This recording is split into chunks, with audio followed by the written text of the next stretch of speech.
무엇인가요? Q&A 특강 최태성의 똑똑똑 한국사. 자, 첫 번째 질문이 지금 수능 필수 한국사의 취지는 무엇인가요? 를 지금 물어보고 있어요. 근데 사실은 질문이 좀 진부하지 않나요? 뭐야 이거 라고 생각할 수 있는데 이거 굉장히 중요한 질문이에요. 정말 중요한 질문이에요. 왜냐하면 이 질문을 이해하지 못하고 이 질문에 대한 답을 구하지 못하면 공부하는 방법이 달라지고 공부하는 습관이 달라집니다. 한국사 말이죠. 그렇기 때문에 여러분들 이 진부할 것 같은 이 질문의 핵심을 먼저 아는 것, 이거 굉장히 중요하다라는 것이죠. 자, 여러분들 이번 그 2016년 6월 모평에서 드디어 많은 사람들이 정말 궁금해했던 수능의 문제 예비 문항이 뚜껑을 드디어 열었습니다. 이 질문에 가장 상징적으로 보여줄 수 있는 질문이 문제가 나왔었죠. 그 문제 한번 어떤 친구는 이미 풀어본 친구가 있을 것이고 또 어떤 친구는 안 풀어본 친구가 있을 테니까 제가 일단 문제 한번 내볼게요. 맞춰보세요. 이 문제를 맞추셔야 여러분들이 그렇구나 라는 답을 찾을 수 있어요. 자, 문제 나갑니다.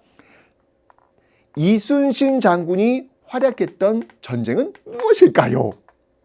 1번 임진왜란, 2번 병자호란, 3번 만주사변, 4번 청일전쟁, 5번 러일전쟁. 이 문제를 냈을 때 어떤 분은 막 화를 내는 거야. 뭐야 이게? 라고 화를 내는 사람도 있고요. 또 언론에서도 굉장히 심각하게 이 문제를 받아들였었죠. 언론에서 뭐라고 나왔었냐면 초등학생도 풀 수 있는 문제 수능에서 꼭 풀어야 하나 뭐 이런 식의 어떤 기사들도 나왔었습니다. 여러분 정답 몇 번인가요? 정답은 그렇죠. 1번 임진왜란이잖아요. 너무 당연하잖아요. 그죠? 이 문제를 왜 냈을까를 여러분들이 한번 고민해 보셔야 돼요. 여기에서 바로 수능 필수 한국사의 취지가 밝혀집니다. 바로 이거예요.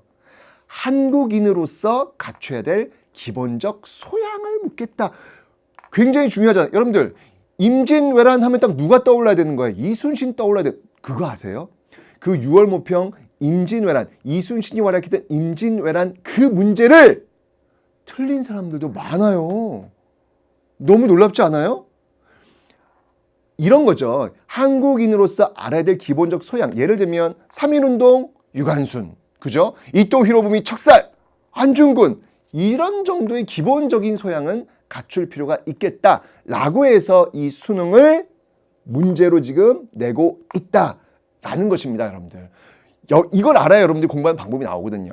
자, 이를 통해서 또 평가원에서 이 수능 필수 한국사 취지가 있어요. 그게 뭐냐면 바로 두 번째, 한국사 학습의 부담을 감소시켜주겠다라는 거예요. 여러분들 어떻게 공부하셨어요, 이제까지? 그렇죠. 주입식, 암기식, 뭐 너무 힘들게 공부하셨잖아요. 그죠? 그 부담을 좀 감소시켜주겠다. 왜냐면 기본적 소양만 알면 뭐 1등급, 심지어 만점도 받을 수 있는 어떤 그런 시험이기 때문에 여러분들한테 너무 스트레스 주지 않는 그런 시험을 주겠다는 거예요. 자, 보세요. 한국인으로서 가져야 될 기본적 소양을 묻겠고 여러분들 한국사 학습의 부담을 감소시켜 주겠다는 거예요. 이게 핵심이에요. 이게 핵심. 그러면 자연스럽게 우리는 결론을 도출해낼 수가 있겠죠. 어떤 결론일까요? 그래요. 이제까지 여러분들이 공부했던 방식과는 조금 다른 그런 모습들을 여러분들이 취할 수가 있습니다. 첫 번째는 뭐냐면요. 주요 개념을 공부하시면 돼요. 정말 중요한 개념. 이제까지 여러분들 그 선택 한국사 시절 너무 어려웠어요. 정말 이래도 되나 할 정도로 너무 어려웠기 때문에 학생들이 어떻게 공부를 했냐면 교과서가 있으면 그 옆에 있는 날개 있죠. 날개. 날개단에 있는 정말 그 작은 글씨도 정말 뭐 씹어먹을 듯이 그냥 외우고 막 이랬단 말이에요. 지도에 있는 그 작은 글씨도 막 공부하고 그랬단 말이에요. 근데 그러지는 않으셔도 된다는 거예요.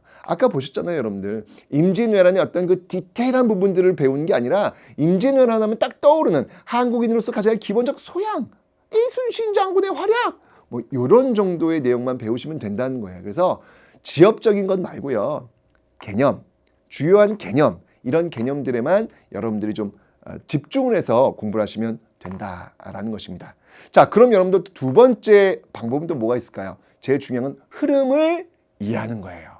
특히 여러분들 역사는 인과관계에 입각한 그런 흐름입니다. 인과관계에 입각한 흐름이기 때문에 이 흐름을 이해하는 게 굉장히 중요해요. 근데 이걸 어떻게 공부하냐면 여러분들 그 교재에 보시면 교과서도 마찬가지고요. 교재도 마찬가지고 이렇게 보시면 큰 제목들이 나와요. 큰 제목들이 나옵니다. 단원명이 나오고 큰 제목들, 굵은 글씨 나오잖아요.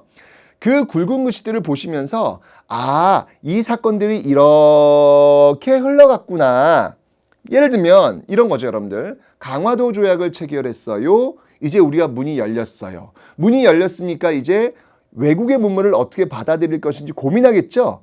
그런 과정에서 나왔던 사건이 뭘까? 아, 그게 이모군란과 갑신정변이구나. 이렇게 여러분들 인과관계, 그냥 단순하게 강화도 조약, 다음은 이모군란, 그 다음은 갑신정변 이런 거 말고 인과관계에 입각한 흐름, 강화도 조약을 체결했고 문이 열렸고 이제 외국의 문물이 들어올 건데 이에 대해서 어떻게 대응했지? 아, 구식군인들이 이에 대한 저항의 모습을 표출했어. 이모군란 나왔죠? 또 개화파들은 좀 더 빠르게 개화 문물을 받아들이려고 어떤 사건을 일으켰어. 그게 뭐지? 그게 바로 갑신정변이야. 보세요, 여러분들. 어때요? 그냥 강화도 조약 툭, 이모군란 툭, 갑신정변 툭 이렇게 공부한 게 아니라 강화도 조약 다음에 왜 이모군란이 일어났고 그 다음에는 왜 갑신정변이 일어나는지 인과관계에 의한 흐름 이렇게 딱 연결되잖아요. 그죠? 이렇게 공부하시면 돼요. 너무 디테일하게 아주 지엽적인 부분까지 들어갈 필요는 없고요. 역사의 거시적 흐름 속에서 어느 시대에 어떤 사건들이 왜 일어났는지에 대한 큰 틀만 잡고 공부하시면 된다.